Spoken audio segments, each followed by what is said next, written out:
PFF Forecast, and we have a special guest with us today. Pretty excited to have the most famous Seahawks fan I know, at least on Twitter. Ben Baldwin, at Ben Baldwin, is joining us. If you don't know, and you are a football fan, and you have not been a part of Seahawks Twitter, let me tell you that you are in for an absolute treat. And we're going to get into that a little bit because we're going to preview or talk a little bit about the NFC West, a little bit of what happened last year, what we're looking forward to this year. And Quibi is going to make a return at the end of the show as well. Yeah, people liked it. I thought it was a little, I don't know, out there, but people liked it. Yeah, really fun to have Ben on here. The new R, package, NFL Fast R, building off of the great thing. Honestly, I don't know if we ever find out about or hire Timo Risky without NFL Scrape R by Ron Yurko, Sam Ventura, and Maxine Horowitz, and then you, Ben, really, really cool with this NFL Fast R. So just a really pleasure to have you on. Thanks for having me. I've been a day one listener to this podcast, investor in Sampo Ranta since way back then. So it's a treat to be on. Thanks for having me. Praise God. I've got to somehow bring that back in the most just innocuous way possible. Maybe it'll appear on a Quibi show at some point here in the near future. But I have not stopped drinking sparkling water since we came up with that segment. I think it got me addicted, honestly. Yeah, the old school segments probably need to come back. Maybe not all of them, but some of them. Yeah, maybe. What do you think about, Ben? Do you remember analytical edging? Oh, I when I met with Eric, we had some reminiscing about that segment. So yes, I do remember that. For the listeners who have joined us, and there probably have been a good many since then, when Eric and I were doing this completely remotely before we were in Cincinnati, it was a lot easier for us to make up awkward segments when we weren't sitting next to each other. And I think it was the first episode we were in the same place. We're like, you know what? This would be a little awkward to do. Yeah. I'm not going to describe the episode for people. You can guess what it is, and you can go back and listen to it. Ben, you are such a fascinating follow on Twitter because you get into it with people. You spread a ton of information. You make it possible for a lot of people to do their own research, which has, as Eric said, really helped us and really helped the football community. But give us a little bit of background and how maybe you came into being a pioneer. I'll call you a pioneer in the football analytics world.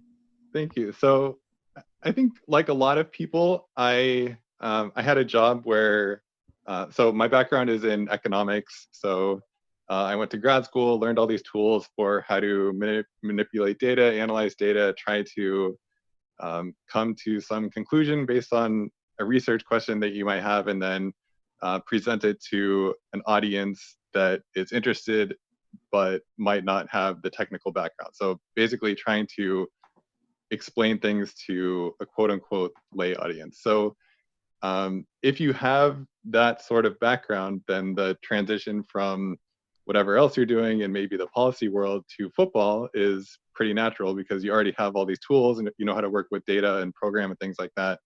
And especially when I started out and PFF wasn't the PFF we know now, it was very easy for someone with those kind of skills to stand out because there weren't a lot of people doing that.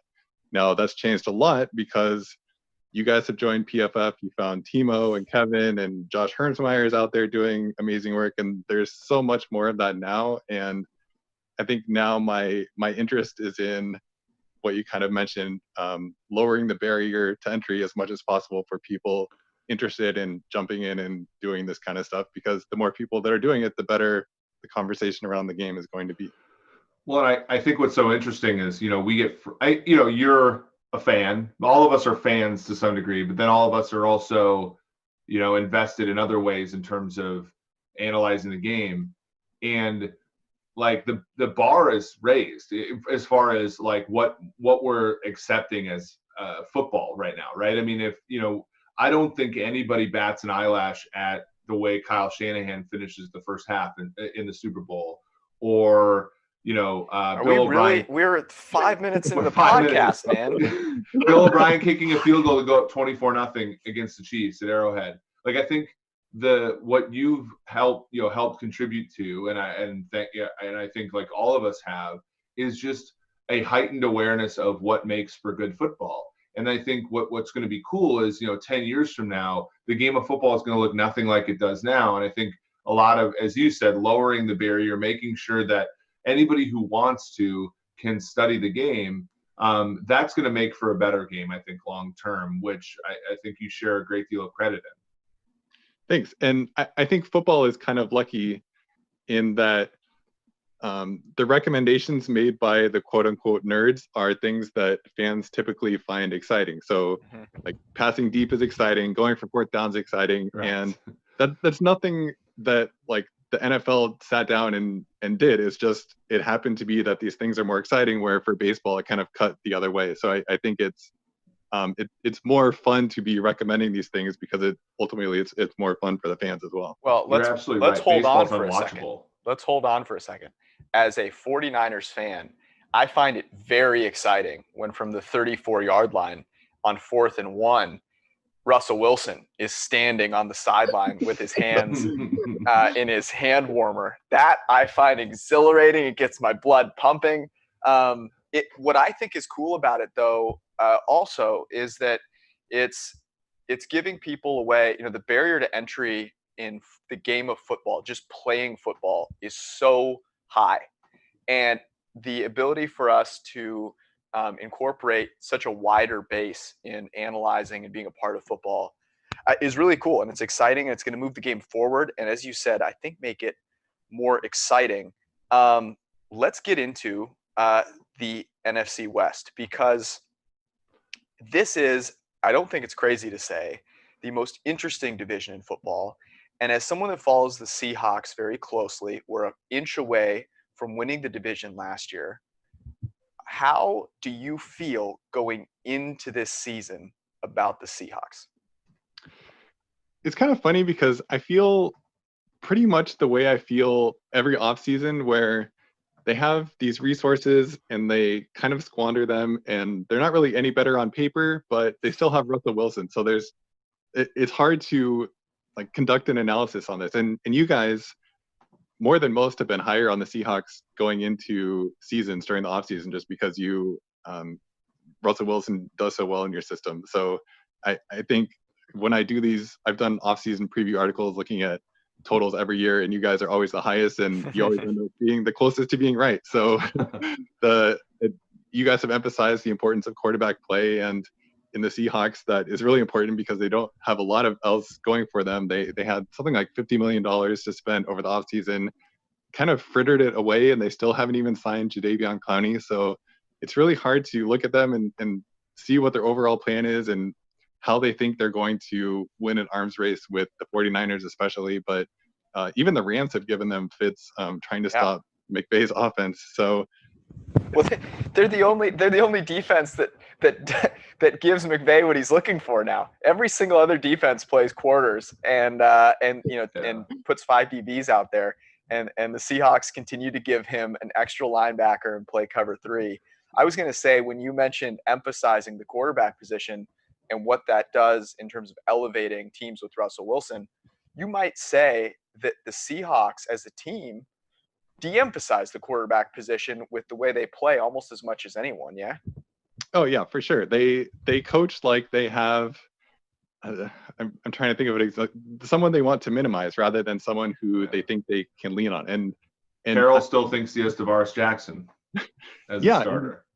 Yeah. And I think it's both Carroll's philosophy that he wants to run the ball a lot, and I also think he believed that, like, specific to Russell Wilson is best when he doesn't have to throw a lot, which I think is absolutely crazy, but something that the coach and higher ups actually seem to believe. So I would be, unfortunately, very surprised if that changed, unless their defense was just absolutely terrible, which could happen this year. Yeah, I mean, that's the thing. Like you saw it over the last 2 years, we've been really high, on Seattle relative to the market.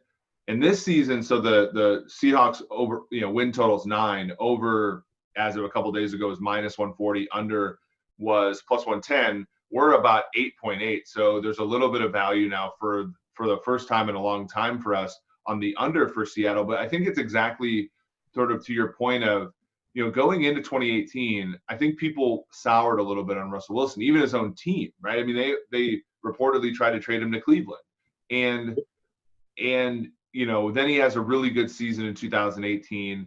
And then, but then people are like, well, is that a fluke? Are they going to ever lean on him? And then, for a lot of reasons, and one of which is that their defense was so bad last year that they were behind a lot. Wilson, even though he didn't get the volume we wanted him to, got enough volume to be really good again.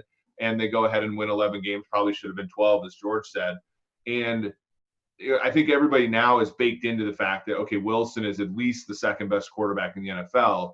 And that's being reflected in this win total here. I mean, 9 is a really steep number for a team that doesn't we've always said they were a team full of stars. Like Wagner is still there. Like Baldwin's gone, right? Clowney's gone. There's not a whole Earl Thomas is gone. Like, it's not a team of stars anymore. It's a team of a star. Chancellor Sherman. What's interesting is they went from being a team where, look, it was the defense was so incredible, to all of a sudden everyone's copycatted that defensive scheme and somehow already moved on from it. Seattle's kind of still doing it. Their defense is no longer anything to really be scared of. And yet they, a couple of years ago, they had kind of a fluky season where people sort of still thought it was there. And I wonder if that helped them double down on the run game as well. I don't know. It's very weird to me because I can't see how you would watch Russell Wilson play football and some of the throws that he makes. It's not like he's just some, chain mover. Like, the guy throws the best over-the-shoulder deep ball you will ever see. I still remember the Sunday night game. It was the first time I was ever in Seattle. It was against Kansas City, I think. Yep. And I still am not sure I've seen a throw, maybe except for Russell Wilson or for Aaron Rodgers' Hail Mary, that just dropped straight out of the air. Yeah. And I think it was Tyler Lockett's hands. I mean, the dude is absolutely insane. I don't understand how they have not adapted something akin to what Andy Reid has done with Patrick Mahomes. Yeah, it's the cost of having a very, very old school coach, and people latch on to these very small samples of when the Seahawks did pass a lot and it didn't go so well. So 2017 was probably Russell Wilson's worst season. It's certainly his worst healthy season, and they were behind a decent amount and had a terrible running game. So he had to throw a lot, and people say, well, if he has to throw a lot, then he's not going to do very well. And then the 2018 season started. They threw a lot. They opened at Denver, at Chicago, 2 very good defenses that year on the road with the new offensive coordinator. Didn't run the ball very much in those games, and the offense was really bad. And then the Seahawks basically never threw again on early downs the rest of the season, and Wilson was really good that season. So I think it's wrong, but I think it's easy for people determined to paint this picture of Wilson as someone who can't handle larger volume. They can pick and choose these examples that kind of support their point. And even Seahawks coaches have said things like that, like pointing to the first couple of weeks of 2018. Yeah, it's so funny. The 2017 season, now I remember that season for the Rams going into Seattle and absolutely dump trucking them, right, when the division on the line. But all the other losses for Seattle that year, all 6 of them were by 8 points or fewer, other than that Rams loss. And you look at that, and the Seahawks had more losses a season ago by more than a score, including one to the Arizona Cardinals at home. So it's like, man, it's so funny how, as you said, we gravitate towards things that don't have a whole lot of meaning. It was sort of like, when you looked at the gentleman that posted the Dalvin Cook splits, right? The completely out of context, sort of like, look at these things, and you're like, and so some people in Vikings Twitter are like, well, this is clear. I'm like, no, it's not, because Dalvin Cook doesn't play on third downs as much as he plays on other downs, and it's easier to perform on first and second down. And it's like, and even then, it's just a small sample of plays. So, and it seems like Seattle's built an entire offense based upon the lessons that a season full of close wins and close losses gave them. Yeah, I can't believe you brought that up so soon. I was saving. Sorry. The I mean, Dalvin Cook story. Look. We can get back to it. So let's stay on the Seahawks for just a little bit more here. This season, obviously, you expect Russell Wilson to be really good. He was our most valuable player last year, which obviously made some people, cringe because of what Lamar Jackson did, but earned over 4 wins above replacement, the most of any quarterback in the NFL. We would have named him the MVP. Do you see another player on this Seahawks roster who you feel this season kind of hinges on? So I think I'm going to answer with 2 players, and that's Tyler Lockett and DK Metcalf. And we saw the Seahawks offense really struggle. Tyler Lockett got hurt in that Monday night game in San Francisco, and then he battled a leg injury and then caught the flu. So he was not really himself for about a month. And during that time, the Seahawks offense just cratered. So the really disappointing part of the Seahawks not taking a wide receiver in this wide receiver heavy draft is that they are extremely vulnerable to an injury. If Lockett or Metcalf gets hurt, then where's their offense going to come from? Wilson's amazing, but their offensive line has been bad forever.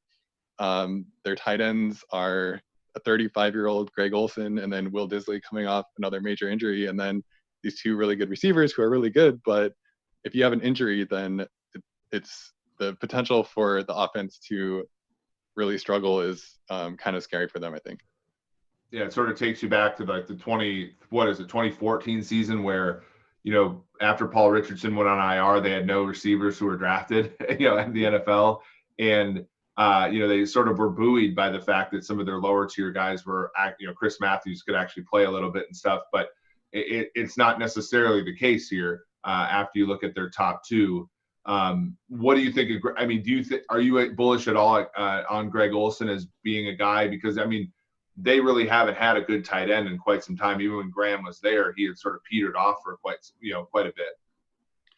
Yeah, I think between him and Will Disley, who again is coming off an injury, the hope is that at least one of those 2 guys will be effective in this coming season. And if that's the case, then I think that would add something to the offense. I was rewatching some of the early season games, and the presence of Disley really did make a difference for them. So having something at tight end, I think, would help them. And they've kind of hedged their bets with 2 players with question marks, one because of age and one because of injury, and kind of paid a lot for Olsen. I think his contract is like $7.5 million for 1 year. But if either he or Disley is able to contribute, then that would perhaps alleviate some of the concerns on depending so heavily on Lockett and Metcalf to the extent that they even pass the ball. Yeah, their approach to roster building is so interesting. You look at the Seahawks, and they have 10 to 15 to 20% of the roster last season were below replacement players. So Trey Flowers was below replacement. Jamar Taylor, who was their nickel for a while. George Fant, who left to go play for the Jets, I believe. All the way to LJ Collier, their first round pick, below replacement level last year. Moving over to the Niners had 2 players last year that were below replacement player that played any more than like 2 or 3 snaps during the season. You brought this up. If it's an arms race from 0 to 53 or 1 to 53, I think the 49ers lap the Seahawks. But do they have enough at the quarterback position? This is sort of like the Super Bowl again. Do they have enough at the quarterback position to really make that distance, palpable? Well, look, if we want to talk about Jimmy Garoppolo, we'll be here all day. So I will digress. I am really curious to hear your opinion on Jimmy G, Ben, because we did a little redraft last week, and I took Jimmy G at 13. I took him ahead of Kirk Cousins, which to me, I took him ahead of Jared Goff as well. To me, if I am playing either one of those guys, and it comes down, it's almost like the Russell Wilson thing in reverse. If I'm like in the 4th quarter and I'm up a score, which of those guys am I actually the most afraid of? It would be Jimmy G. Does he give you that same feeling, or are you not threatened by him at all? I think I'm probably higher on Kirk Cousins than you guys are. And this isn't saying anything bad about Jimmy G, but I would be scared of Cousins too. And part of this is remembering So in 2017, he took a very banged up Redskins team into I remember Seattle. that game. They were not supposed to win. Seattle basically had the game won, and then Cousins just pulled these two just incredible back-to-back passes out to basically in the rain, if I'm not mistaken, right? Yeah. So I'm kind of scared of him. And if you look at like how good the offenses he's led have been, they're like by EPA per play or something, they've been pretty good going back 5 seasons or so. So I would put, and this isn't a knock against Garoppolo. I think Garoppolo is really good, and I think Cousins is really good, and I think they're probably about in that same tier, and where they were all drafted was pretty reasonable in the PFF draft. Ben, have you been in the locker room with them though? Um, Have you stared into their eyes and felt belief course through your veins? George, let's table this question for the end, because I feel like we could ask the same question about somebody who wears number 12. Yes. And I was getting to that. So yeah, that sounds good. the person that wears number 12, I think, has way more talent than both Garoppolo and Cousins, but maybe less of a presence in the locker room. I'm not sure. But I think I can be measured enough despite my how I feel about Jimmy Garoppolo, the person. In thinking about Garoppolo this coming year, last year was like a very roller coaster-y type season where he'd have a really good game and then he'd have like 3 throws the next game that went right to a linebacker. The first Seahawks game was one of those. And what was really interesting and stuck out to me in that game was Emmanuel Sanders went down. I think Kittle was already hurt, if I remember correctly. Kendrick Bourne couldn't catch the ball to save his life. Kendrick Bourne either couldn't run, he either ran the wrong route or then dropped the pass if he did run the correct one. And looking at their receiving core and saying, okay, you've got Deebo Samuel, but he really blossomed after Sanders got there. They have George Kittle, but he's a tight end.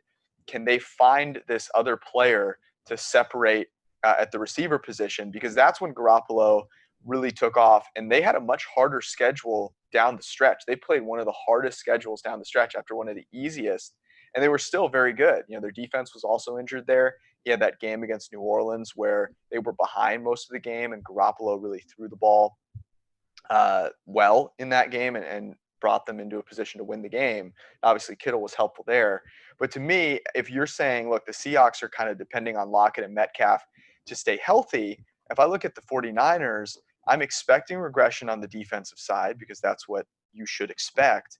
And what the key here for the Niners would be is either Ayuk or Jalen Hurd, you know, the guy who didn't play at all last year, who Peter King raved about. Yeah, one of those guys is going to have to step up and separate on the outside, or the 49ers could be playing from behind without a good passing offense, which would worry me. Yeah, I think at least with the 49ers, they have the hope that one of those guys might step up. They have young guys who were either drafted highly in Ayuk's case or was regarded highly, as Peter King mentioned on your podcast. And it wouldn't be surprising if one of those guys took a big step forward. We know, I think it was Timo who showed that the wide receivers kind of blossom after their first year or two in the league. So maybe for Hurt, then this will be his time to take a step forward, and there'll certainly be opportunities. Where for the Seahawks, there's like they just don't. They did drop DK Metcalf a year ago when Doug Baldwin retired, so good for them. But they don't seem to value the position like the league and like most of us would suggest that a team would do, especially if they have a quarterback like Russell Wilson. What do you guys think about Richard Sherman? Because obviously he played really well last year. He was their second most valuable player. I liken it kind of to an NBA player that is like, look, I just need to grit through this one last season. I probably can't recover the way I want to, but I'm going to do whatever it takes. And then the next season, it's like, all right, all bets are off. I wonder if he did that last season and whether he'll be able to sustain this year. And I'm curious what you guys think there, because I'm very hesitant. I love Richard Sherman, but I'm hesitant. Yeah, I would say if you're betting on San Francisco to make a lot of plays this, to have a defense like they did a season ago, you heard me in the draft. I wanted defensive back early for them, and they didn't. They got Javon Kinlaw. They got Ayuk. I like Ayuk. But when I just they're just asking a whole lot from a group that I don't think has really good weak links. Akella Witherspoon, was bad last season. His replacement was okay, but still, like, not something I would put a ton of stock into. Yeah, it's the instability of coverage plus his age, and even to maybe a small extent his injury history. It makes me like I'm rooting for the guy definitely, and I'll always love him and love watching him play. But it's there's no reason to expect that the 49ers defense will be as good as it was last year, but it might not need to be because they could also very well have the best offense in the division this coming year too. Yeah, no, it's interesting that there's so many question marks. Like, it's the strongest division, I think, but there's also these big question marks at really key positions for a lot of these teams. I mean, the Rams and the Cardinals, who we're about to talk about, like, huge question marks with both of these teams. The Rams, just a couple years ago, were the team that was going to be taking over the NFL, for the foreseeable future with Sean McVay. And now, like, the most of the questions I get about them are, like, did the Rams massively mess up with the investment in Jared Goff, trading all of their assets for players to help them win now?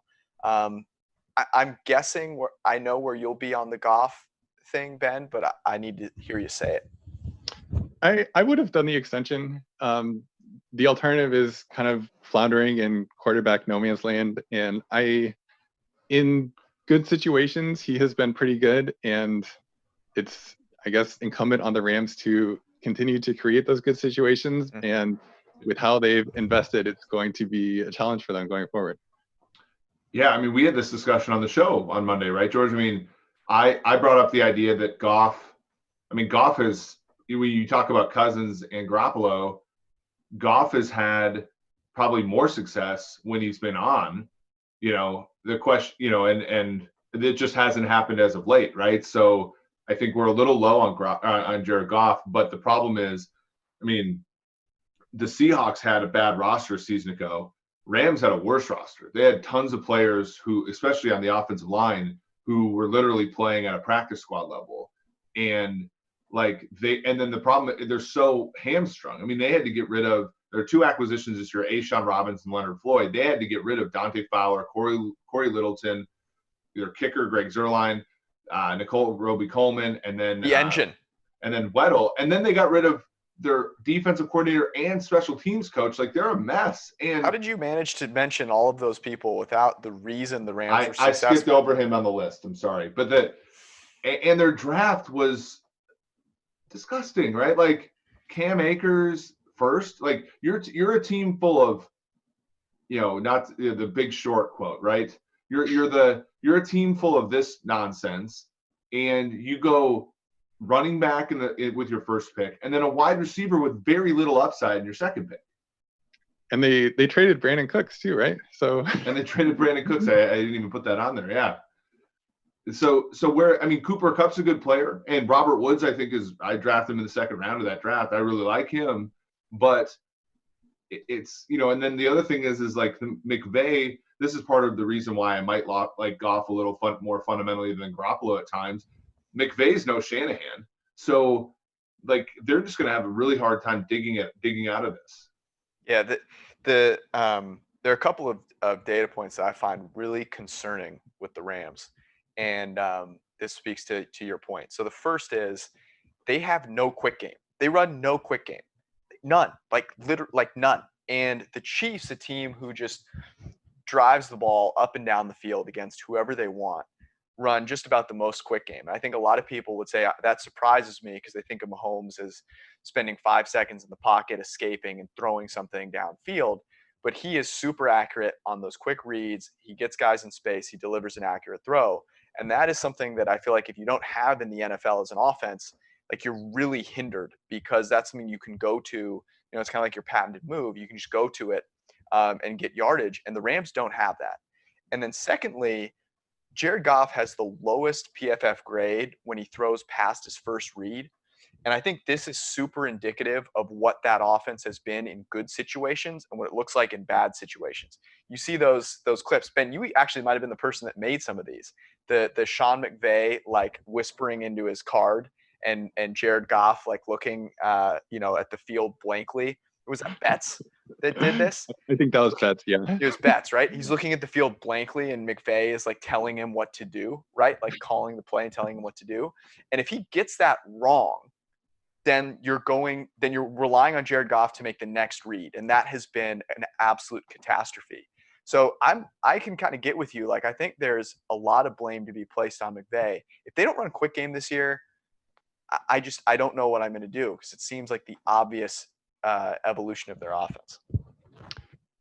I have a question for you guys. You guys have written a lot and convincingly about how performance under pressure is unstable. And people also think Jared Goff just caves under pressure, which I think, like, watching him, it's very easy to reach that conclusion. Do you think there are special cases, like perhaps Jared Goff, where like quarterbacks really are better or worse under pressure? I would say that could be true for sure. My comeback would be more about the loose ties, strong ties thing, where Yep. when you require one, so McVay puts his offense in a position where he has to be right for the thing to work. And he has a quarterback that's that way, right? Like kind of a weak sauce Kirk Cousins, frankly, where if he sets his feet and throws the ball, it's really great. But when things break down, he has like no practice in being better, And Yep. In my opinion, I think it's partially, Goff might not have as much practice. I also think the pressure comes at him maybe different than other quarterbacks, but there is a chance that it's just fundamentally something he sucks at. But I think most of it is just the fact that offense requires the head coach to be perfect in order for the play to work, which I always thought back when I was a player, when our coach would be like, I got to just call a gotcha play. I'm like, no, you're an idiot. I don't want to have to depend on you. We should just execute, And it's like, I think that's kind of the problem with McVay's offense is like, he's kind of lost his fastball a little bit relative to the league. And then like everything is sort of falling apart around him. Yeah, I think that's a really good point, right? And it comes back to like when you're designing an offense, preparing for things to go wrong, like, and having that second option. And they do so much of the long developing route tree where you're hitting guys like outside the opposite numbers on a crosser and stuff like that. And watching those plays and you go like, okay, well, what are you going to do if that guy's not open? And there's like Todd Gurley like halfway out of bounds on like a, it's like, I'm not throwing at Todd Gurley in tight coverage. Like, that's not my option. And I think that's part of it. I also, man, that rookie year for him, that was hard to watch, right? And we see guys get skittish all the time. So I think that's a part of it too.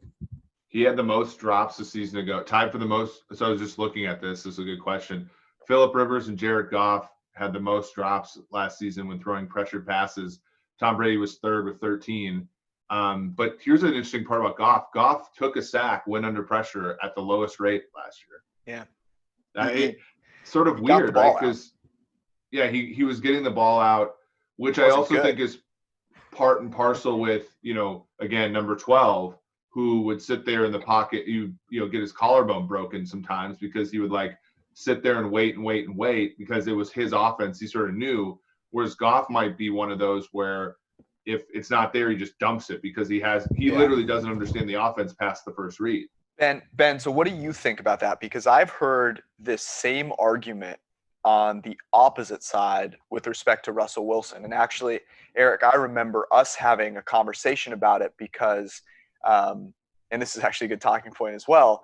We talk a lot with Chris during the week about his upcoming game, and they were doing a Seahawks game, and they mentioned Russell Wilson's passer rating under pressure. It was ridiculous at that point last season. And, we were talking about this similar conversation, but on the flip side with Russell Wilson, is he just better under pressure? So how would you answer that question? Yeah, so the reason I asked is because it's something that I'm sort of curious about myself. I don't really have an answer to it. I would lean towards it probably or almost surely is some sort of real skill, and it's just really hard to measure because of the sample size and variance, especially when someone's under pressure. And when looking at something like passer rating, then we're throwing out sacks, and that's going to affect the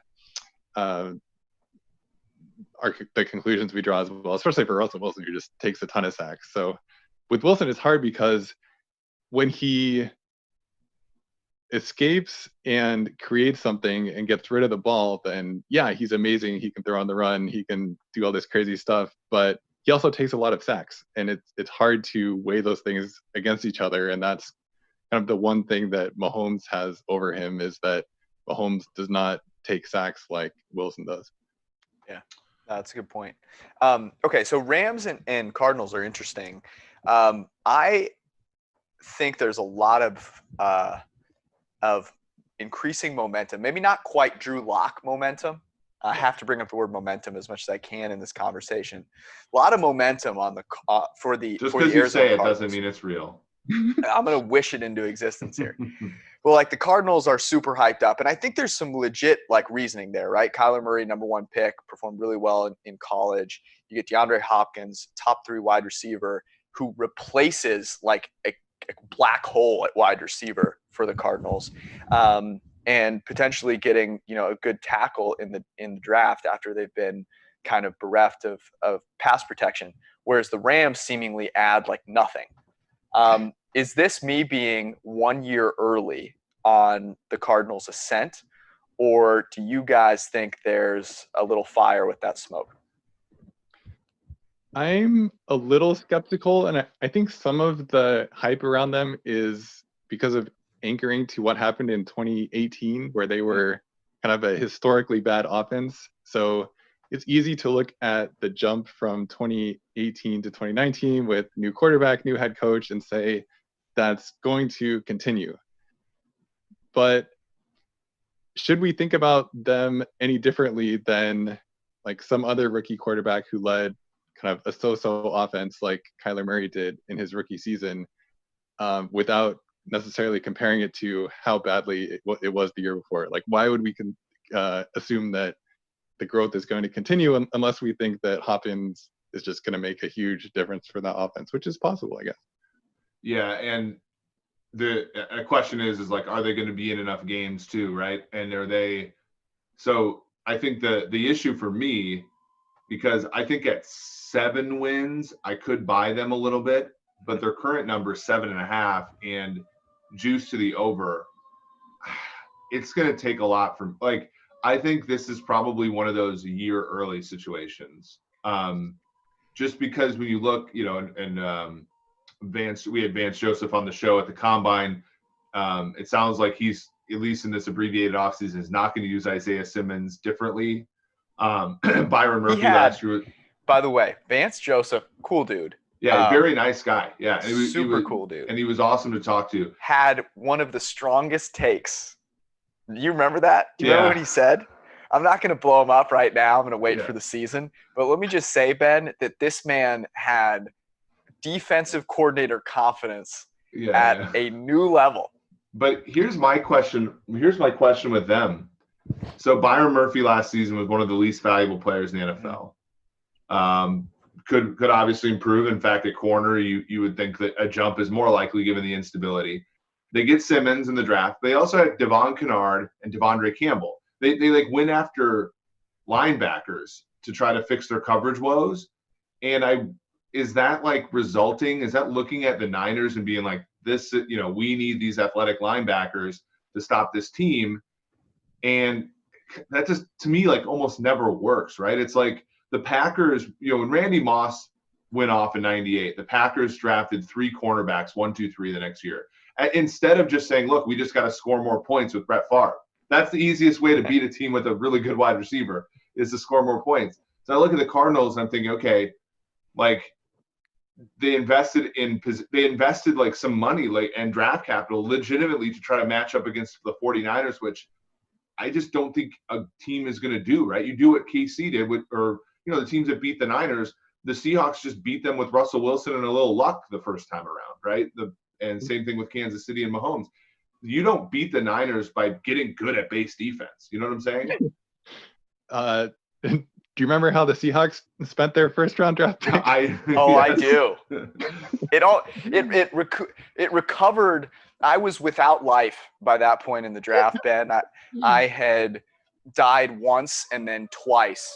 And no, that those sirens are not me dying a third time. It was what gave me life in the first round was them drafting, who apparently was an underrated coverage guy in Jordan Brooks, but like them investing in a linebacker was the best pick for the Niners in that first round. And another thing that it makes talking about these win totals hard is this division is playing against the AFC East and the NFC East. So there's if those divisions are bad again, then a lot of these free wins. Yeah. So look, I'm looking at the Cardinals schedule. They open at San Francisco. Okay, that's a really hard game. But then they have Washington, Detroit, Carolina, and then the Jets. That's so we're talking about the 4-1 Arizona Cardinals coming around the turn, and it's sort of like last year. Remember when we ripped on? We didn't rip. We like kind of made fun of the fact that everybody was wondering why Oakland was so good. They're like, oh, their draft. Look at the Mike Mayock's really making his presence felt, and it's like, no, they just had a craptastic schedule and won a bunch of close games for a month. You know. The Sunday NFL Countdown special on Cliff Kingsbury and like his innovative lifestyle, which is really just like not being over the age of 60 and living in Arizona, is going to be how Vance Joseph has reinvigorated the defense after 3 interceptions of Teddy Bridgewater and the Panthers. Oh my God, it's going to be incredible. I mean, so let's talk about the win totals a little bit, because I mentioned the Cardinals and the Rams, but like their win total is separated by an entire win. So the Cardinals 7.5, juice towards the over, as you mentioned. The Rams are 8.5. Now it's a little juice towards the under. The Seahawks are at 9, as you mentioned earlier. Juice towards is it really juice towards the over? Wow, surprising to me. I guess that tells you what I think. And then the Niners at 10.5. If you were thinking one of these strikes you as being off, I'll start with you, Eric. What do you think? I mean, I took Rams 9.5, 9. I'm still going to go 8.5 under. I think the Rams stink. I don't know, man. Like I know, McVay, relative to most of the coaches in the NFL, is sharp, but I think the luster is gone. So that's the one that I like the most. Yep, that was exactly what I was going to say. I agree. Because I know they have an easier schedule, but I can't even see the Rams competing with the Cowboys or the Eagles, and then you look at I just can't imagine what Sean McDermott's defense is going to do to Jared Goff. Even so, those 3 out of those 8 games, I think they're going to be soundly underdogs, and then their own division, I think they're the worst team. So I do agree with Ben that like the schedule makes it harder to bet under on Seattle, San Francisco, and Arizona, but I think the Rams are standing up when they're playing musical chairs at the end. I'm with you guys. I knew where Eric was going. I was curious if you'd find a different way, Ben, to get away from the Rams hatred. I'll tell you this one though. The Niners. I mean, the Niners could have a very, very, very good season and not win 10 games.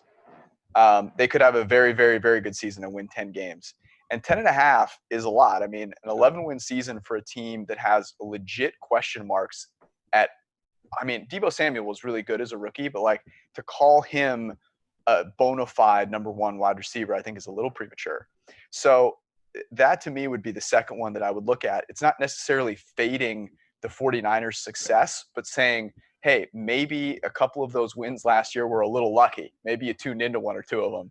If you get close to even money on an under double-digit plus win total, you just take. I mean, you blindly bet those, and generally speaking, you're on the right side because things could go wrong. Like, I don't wish this, but like you could see what happened in 18. Or teams have injuries, right? Or even the Rams last year were 10.5. And everybody thought, oh, that's a sharp overplay, and like they're goners by midseason with respect to that number. I'm distracted by looking at all these schedules because it's just Do you guys want to hear how the 49ers open their season? Please. So they're hosting Arizona, and then at the New York Jets, at the New York Giants, hosting Philadelphia, hosting Eagles, hosting Miami, hosting the Rams on Sunday Night Football. So that's 6-0 right there. We're coming in, Al Michaels. And here's an interesting thing. I know Warren has talked about this, but the Niners were one of those teams last season that busted the whole like 2 straight west to east trips. They'll probably stay in New York. They are, I believe. Yeah, and that's really smart. And I think when you think about, the interesting thing about handicapping the NFL this year is going to be the home field advantage issue. But one of the trends that we've seen league-wide is home field advantage going down, and that's one of the reasons is the NFL has been more accommodating. I believe all 8 teams that had multiple west to east, east to west trips requested to stay there, to have them be back to back, and the NFL granted all the requests. So traveling is just not as daunting in the NFL as it used to be. Well, plus who knows if there will be fans at any of those games? Yeah, anyway. So a lot of question marks there. All right, that was a lot of fun. I want to transition ever so gracefully into some more lighthearted conversation here. And Ben, I want you to just tell us the history, the elevator speech on the history between you and number 12 for the Green Bay Packers, Aaron Rodgers. Yeah, so people ask me why I hate Aaron Rodgers, and this is like when people ask you guys why you hate Josh Allen or Mitch Trubisky. And I'm not saying he's the same player as those guys. What a way to start. But when you point out that somebody's on-field performance has not matched the perception around that player, then people get really mad. And that's happened to you guys with some of those quarterbacks, and that has happened to me with Aaron Rodgers. So I've kind of leaned into it a little bit on Twitter and poked the beehive a few times. And my attitude towards Twitter is that I should either not go on it at all, or if I do go on it, then like not take it too seriously and have some fun on it. So I think I've definitely done that. And there are a lot of Packers fans who do not care about anything I have to say about football anymore, but I stand by what I think about Rodgers. And he, like, for a long time, it was blasphemous to say that any quarterback in the league other than Aaron Rodgers was the best quarterback in the league. Even over this past offseason, Mike Sando has this great survey of NFL execs and coaches and everything.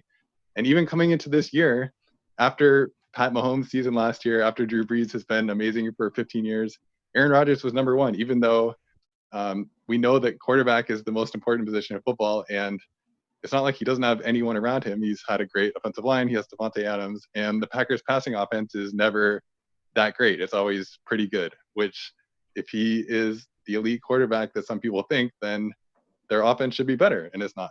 So that's my quick speech. No, and you're spot on in the sense of, as somebody who lived in Wisconsin for 6 years, who's, one side of my family is from Western Wisconsin, like it's a religion to them, right? So you're sort of like, after they replaced, Pope Favre with Pope, Pope Rodgers, it was sort of the, they fought, especially after he won the Super Bowl. But, I was looking into the Mike McCarthy data, and it was like early in Rodgers' career, McCarthy was like one of the highest in our coaching rankings. And then in like 11 through 14, he was lower, but then Rodgers was really good himself. And then both of them sort of like fell down. And that's what we saw 15 through 18. And you're right. I mean, and I think our system probably is a little bit more forgiving of Rodgers than it should be, to speak freely. But it's so funny. And we've had the same thing. I mean, it's like with Bills fans. Last year was with Bears fans. The year before it was with Jaguars fans and Bortles. And it's just, they want hope, man. That's all these teams sell are tickets and hope. And that's the tricky thing, because Packers fans have always had this hope. And Rodgers is still there, and they view him as the focal point, even though I don't think he's earned it over the past few years. Shout out to Aaron Nagler, my homeboy.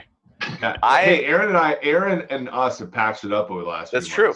So that's true. I don't know if it was the alcohol in Indy or just he came charity. he came to that brilliant show that you put on, George. Oh, that's right. And he was a good sport, and he's come a long way from calling us an idiot on air, I think. That's true. No, look, here's the thing. For you to have to cover, for you have to be that into one team and just go all in, like that is I certainly have respect for that. Do you think, Ben, that Aaron Rodgers is now underrated? Do you think you've caused enough of a backlash on the analytics side of things that now maybe he is underrated? So let me put Eric on the spot here. So in the PFF redraft, Aaron Rodgers is going to be 37 this season.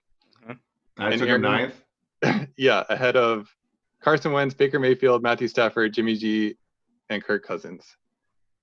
And I'm not saying you're wrong. I'm just curious what the reasoning is.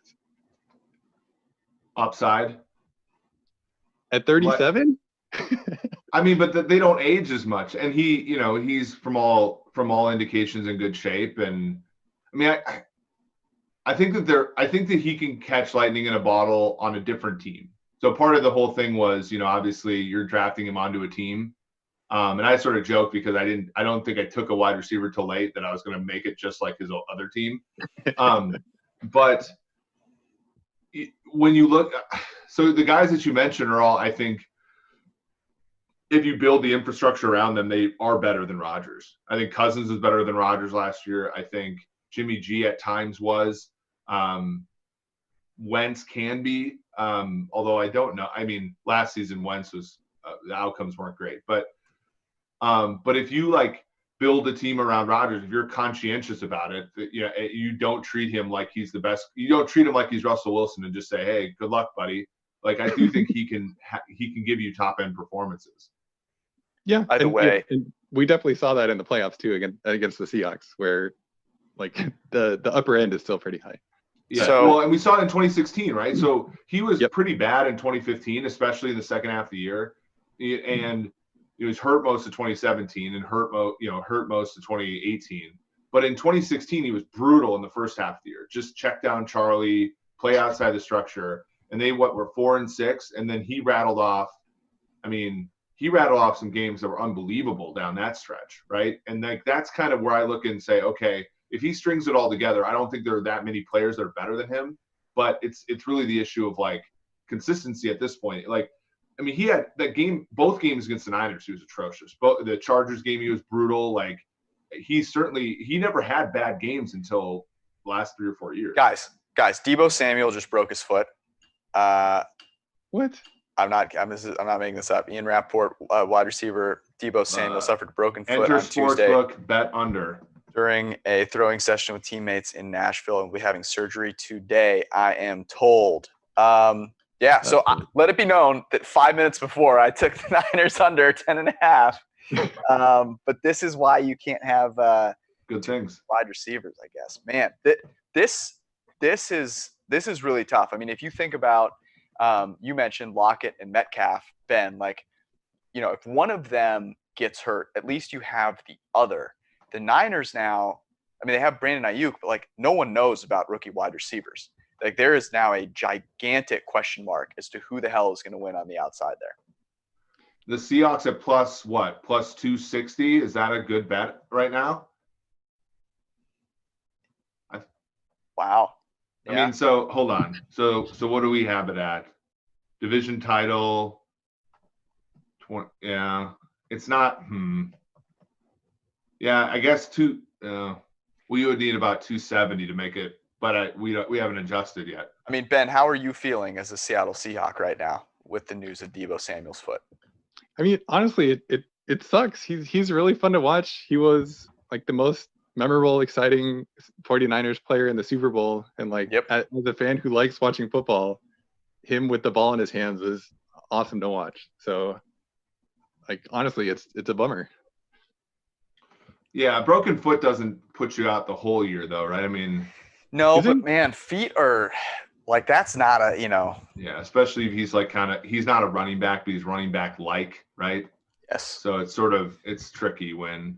If he was a running back, I would have a different view of running backs. Well, so speaking of, Ben, what do you think of Zach Hiller, the agent for Dalvin Cook, trying to take your research and frankly bastardizing it a little bit, and trying to use it in favor of a running back mattering? I think that's the agent's job. So good for him. Yeah. He's doing what he's supposed to. It's not his job to be intellectually honest about arguing for his contract, his player's worth. He's trying to get as much money for his player in a sport where careers are very short, and Cook especially has had a bad injury history. So yeah, try to get your money and see if the team lets you do that or not. No, I think it's interesting because he's certainly won over a ton of people who wouldn't look into that deeply enough to see the fraudulence of what he was tweeting out. Basically, the on-off splits with Cook on the field look so much better than without Cook on the field last year, and there are a lot of reasons for that. Eric, you mentioned the third down stuff. There's week 17 where they rested people. And the one that I thought was hilarious, which is sort of funny. But let me actually pull this up because I was using it to try to prove a point. When the Vikings have Cook on the field, they run play action on pass plays 48% of the time. And when he's off the field, it's 42. On second down, they run play action 38 times, and he's percent of the time he's on the field. It's 31 with him off the field. And then third down, they run play action twice as much, 12%, as when he's off the field, 5%. And so it's and then of course he's on the field a higher percentage of second downs and first downs than he is third downs relative to when he's off the field. So there's all this. So I basically built just really, really quickly, built, fit a model and said, okay, down distance is variables, and then whether or not there was play action and whether or not Dalvin Cook was on the field, and you run the variable importance, and Dalvin Cook's blast, so it's it's exactly it's exactly sort of what you think, right? And can't play football on a spreadsheet. They're still better with him on the field than off, even after you split all these things up. But you have to ask the question is first off, I know Michael Lopez wrote about this.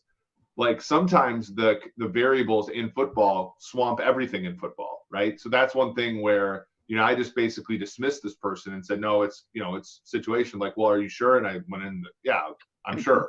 But the starting intuition is, except for quarterback, it probably doesn't matter, after down and distance and situation and things like that. Yeah. So another problem with this is you could go through every single team and do this for their starting running back, and just because of randomness, you're going to get right. Some teams look better with those running backs on the field. Some teams look worse with those running backs on the field. So if you went through and published all of them, the agents with the running backs that happen to be better on the field are going to take that information and run with it, and then everyone else is going to try to ignore it. So that's what we should do, guys. We should build a business of 32 running backs, and then it's sort of like that guy that sells stock tips, and the ones that go up, they just send envelopes back to the ones that went up. And so in 4 years, we're going to have one running back probably out of 32 who's and then we could sell that running back to a team for $40 million. I think this is what Vegas Dave did. We could do this per team too. So every team has 3 running backs get snaps. We say for one of those running backs is inevitably just going to happen to have better performance, or his team's going to be better when he's on the field. And we take that information and sell it to their agents, and and we have a business model going. There you go. I'm with it. Look at the ideas. We've just created a $1 million, maybe $1 billion idea at the end of the podcast, and that's why you listen. You might also listen for this new segment. So this is how we're going to close out the show. I have 3 show descriptions that I'm going to read you guys, and one of them is a Quibi show. You're going to try and guess which one is a Quibi show. Are you guys ready? Okay. All right, here we go. The first one is so what I'm going to do is I'm going to read you the description and then tell you the name of the show. Remember the cell phone game Snake? Now it's for real. Miley Cyrus hosts Snake Eyes. Real-life contestants must keep 100 snakes alive in their home for as long as they can. The contestant with the last snake standing wins. All right, that's show number 1. Okay. Show number 2, hair don't. Some hair do and some hair don't. Think you can cut it? Aspiring hairstylists have only 30 minutes to turn a hair disaster into something killer. And we don't just mean the hair on top of people's heads.